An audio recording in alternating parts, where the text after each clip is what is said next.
पिता और पुत्र और पवित्र आत्मा के नाम पर आमीन। सभी को यीशु। आइए आज हम संत लूकस के सुसमाचार से अध्याय 21 का अध्ययन करेंगे।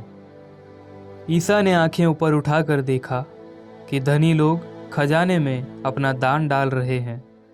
उन्होंने एक कंगाल विधवा को भी 2 अधेले डालते हुए देखा और कहा, मैं तुम लोगों से यह कहता हूँ, इस कंगाल विधवा ने उन सबों से अधिक डाला है। उन्होंने तो अपनी समृद्धि से दान दिया, परंतु इसने तंगी में रहते हुए भी जीविका के लिए अपने पास जो कुछ था वह सब दे डाला। कुछ लोग मंदिर के विषय में कह रहे थे कि वह सुंदर पत्थरों और मनोती के उपहारों से सजा है। इस पर ईसा ने कहा, वे दिन आ रहे हैं जब जो कुछ तुम देख रहे हो उसका एक पत्थर भी दूसरे पत्थर पर नहीं पड़ा रहेगा, सब ढा दिया जाएगा। उन्होंने ईसा से पूछा, गुरुवर, यह कब होगा और किस चिन्ह से पता चलेगा कि यह पूरा होने को है? उन्होंने उत्तर दिया, सावधान रहो, तुम्हें कोई नहीं बहकाए, क्योंकि बहुत से लोग मेरा नाम लेकर आएंगे और कहेंगे, मैं वही हूँ और वह समय आ गया है। उनके अनुयायी नहीं बनोगे। जब तुम युद्धों और क्रांतियों की चर्चा सुनोगे तो मत घबराना। पहले ऐसा हो जाना अनिवार्य है, परंतु यही अंत नहीं है। तब ईसा ने उनसे कहा, राष्ट्र के विरुद्ध राष्ट्र उठ खड़ा होगा और राज्य के विरुद्ध राज्य। भारी भूकंप होंगे, जहाँ तहाँ महामारी तथा अकाल पड़ेगा। आतंकित करने वाले दृश्य दिखाई देंगे और आकाश में महान चिन्ह प्रकट होंगे।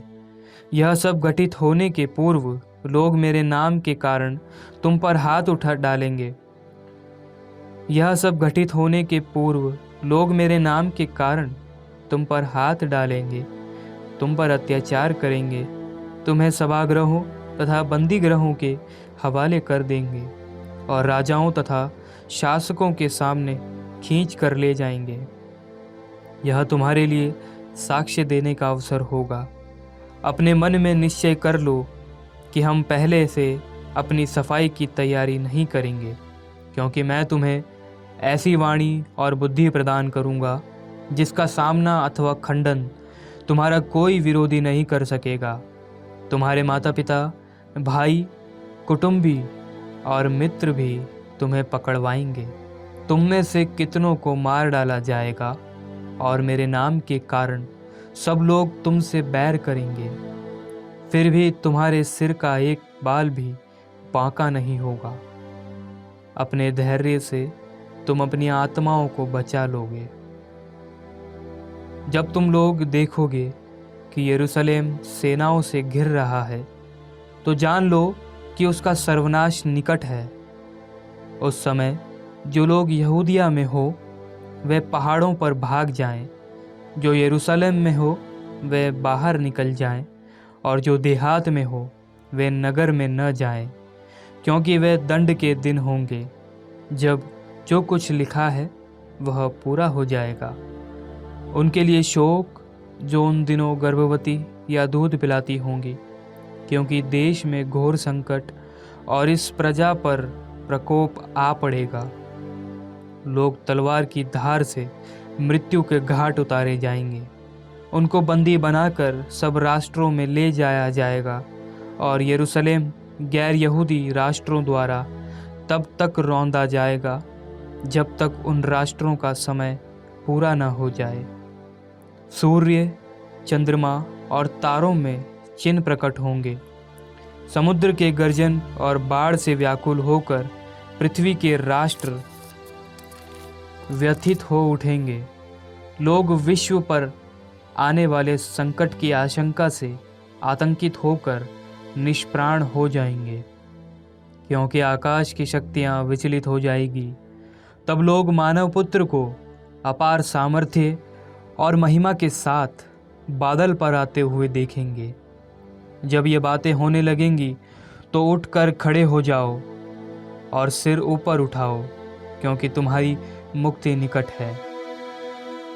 ईसा ने उन्हें यह दृष्टांत सुनाया, अंजीर और दूसरे पेड़ों को देखो, जब उनमें अंकुर फूटने लगते हैं तो तुम सहज ही जान जाते हो कि गर्मी आ रही है। इसी तरह जब तुम इन बातों को होते देखोगे तो यह जान लो कि ईश्वर का राज्य निकट है। मैं तुमसे यह कहता हूँ, इस पीढ़ी के अंत हो जाने से पूर्व ही ये सब बातें घटित हो जाएंगी। आकाश और पृथ्वी टल जाए तो टल जाए, परंतु मेरे शब्द नहीं टल सकते। सावधान रहो, कहीं ऐसा न हो कि भोग विलास, नशे और इस संसार की चिंताओं से तुम्हारा मन कुंठित हो जाए और वह दिन फंदे की तरह अचानक तुम पर आ गिरे, क्योंकि वह दिन समस्त पृथ्वी के सभी निवासियों पर आ पड़ेगा। इसलिए जागते रहो और सब समय प्रार्थना करते रहो, जिससे तुम इन सब आने वाले संकटों से बचने और भरोसे के साथ मानव पुत्र के सामने खड़े होने योग्य बन जाओ। ईसा दिन में मंदिर में शिक्षा देते थे, परंतु वह शहर के बाहर निकलकर जैतून पहाड़ पर रात बिताते थे और सब लोग उनका उपदेश सुनने सवेरे मंदिर आ जाते थे। यह प्रभु की वाणी है। ईश्वर को धन्यवाद। पिता और पुत्र और पवित्र आत्मा के नाम पर आमीन। सभी को जय यीशु।